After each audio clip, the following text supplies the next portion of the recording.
Hi friends, Telangana రాష్ట్ర రైతులందరికీ అదృపే శుభవార్త. రైతు భరోసా డబ్బులు, రుణమాఫీ డబ్బులు, పీఎం కిసాన్ సమానిధి 18, 19 విడత డబ్బులు ఎప్పుడు పడుతున్నాయి, ఏ నెలలో పడుతున్నాయి, అలాగే వ్యవసాయ కూలీలకు కూడా డబ్బులు పడుతున్నాయండి.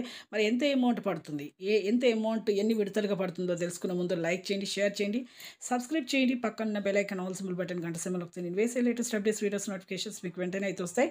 లేట్ చేయకుండా అయితే వీడియోలోకి అయితే వెళ్ళిపోదాం. రైతు భరోసా డబ్బులు ప్రతి ఒక్కరికి కూడా 2 నుంచి 3 ఎకరాల వరకు అయితే వేస్తామని చెప్పడం జరిగింది సీఎం గారు.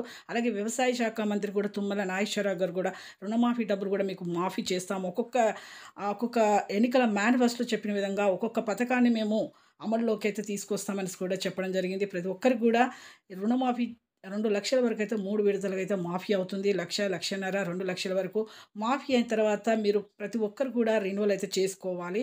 అలాగే రైతు భరోసా డబ్బులు రావాలంటే ప్రతి ఒక్కరు కూడా ఈకేవైసీ కంపల్సరీ చేసుకోవాలి. ఎవరికైతే డబ్బులు పడలేదో వాళ్ళు వెంటనే మీరు ఐఎఫ్ఎస్సి కోడ్స్ అనేది చేంజ్ చేసుకోండి. వ్యవసాయ అధికారులకు వెళ్ళి, వ్యవసాయ కేంద్రాలకు వెళ్ళి మీరు వెంటనే అడిగి తెలుసుకొని పడని వాళ్ళు. అలాగే పీఎం కిసాన్ సమానిధి 19 విడత డబ్బులు ప్రధానమంత్రి మోదీ గారు కేంద్ర ప్రభుత్వం నుంచి రాష్ట్ర రైతులందరికీ పెట్టుబడి సాయం, అయితే ప్రధానమంత్రి మోదీ గారు 4 నెలలకు ఒకసారి 6,000 రూపాయల సంవత్సరానికి అందిస్తున్నారు. ఈకేవైసీ తప్పనిసరిగా చేసుకోవాలి. Thanks for watching.